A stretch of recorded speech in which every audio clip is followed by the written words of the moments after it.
안녕하세요. 주식의 소리의 애솔입니다. 네, 산일전기의 청약이 시작이 됐는데요. 생각보다 참여도는 확실히 낮습니다. 1일차 데이터 살펴보고 2일차 예상치, 수정이 무조건 필요하겠죠.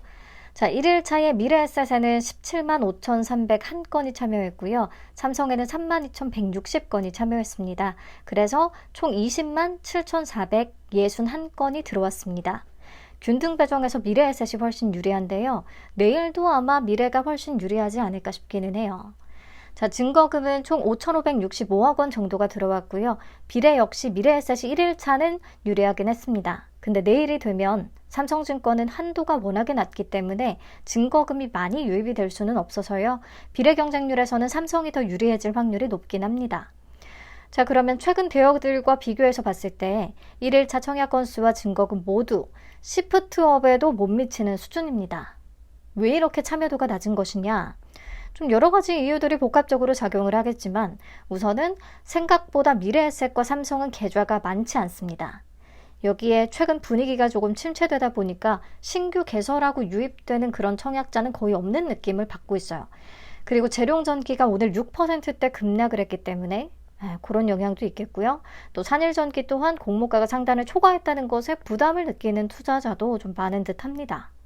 그래서 이런 결과가 나오지 않았을까 생각을 해봤고요.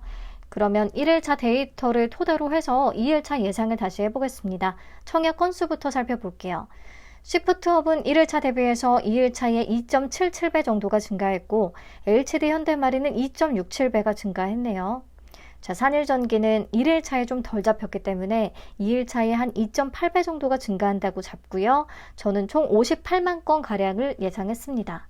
그러면 통합 균등 수량은 1.97주, 두 개 증권사 통합으로는 1.97주로 계산이 되는데요. 증권사별로 차이가 존재할 수밖에 없겠죠.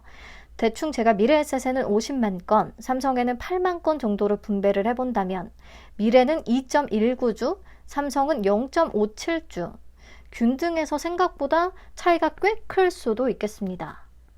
그래서 미래에셋은 어쩌면 균등해서 모두 2주씩 안정적으로 받을 가능성 있어 보이기는 해요.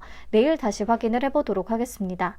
자, 그리고 증거금은요. 1일차에 산일전기보다 덜 들어오기는 했는데 아시다시피 시프트업에 비해서 청약 한도가 굉장히 높기 때문에요. 2일차에 한 30배까지 증가한다고 좀 러프하게 잡아보기는 했어요. 그러면 증거금은 총 17조 원 정도, 그것을 미래에셋에 16.4조 원, 삼성에는 0.6조 원 정도로 분배를 했고요.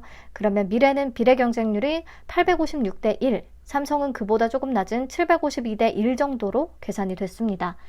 그러면 제 예상 경쟁률을 기준으로요. 미래에셋의 546입 적용 주식수를 계산해보면 보시는 표와 같고요. 비례 한 주는 600주, 1,050만 원이 필요할 것으로 예상하고 있습니다. 약 1억 원, 1억 500만 원으로 청약을 한다면 비례 7주까지가 예상이 되고요. 그리고 삼성은 경쟁률이 더 낮기 때문에 만약에 딱 일반 등급 한도인 2,000주 이내에서 청약하실 분들은 삼성이 당연히 더 유리하겠습니다. 그리고 삼성에서 우대 등급이라고 하면 최고 우대가 8,000주까지가 청약 가능하거든요. 8,000주 이내에서 청약을 하실 분들은 또 삼성이 당연히 유리할 수가 있겠죠. 네, 우선은 이렇게 감만 잡아보시고요. 내일 정확하게 봐드리도록 하겠습니다. 자, 문제는 오늘 피어그룹 중에서 산일전기와 더 유사하다라고 생각이 되는 재룡전기가 6.45%나 급락을 했다는 부분인 거죠. 그래서 기대 수익률을 좀 보수적으로 좀 더 낮춰서 가져가야 될 것 같기는 해요. 한 30에서 50% 정도를 보수적으로 생각을 하고 있고요. 그렇다면 미래에셋증권에 1억 500만 원으로 6,000주를 청약을 한다고 가정을 했을 때 기대 수익은 다음과 같습니다.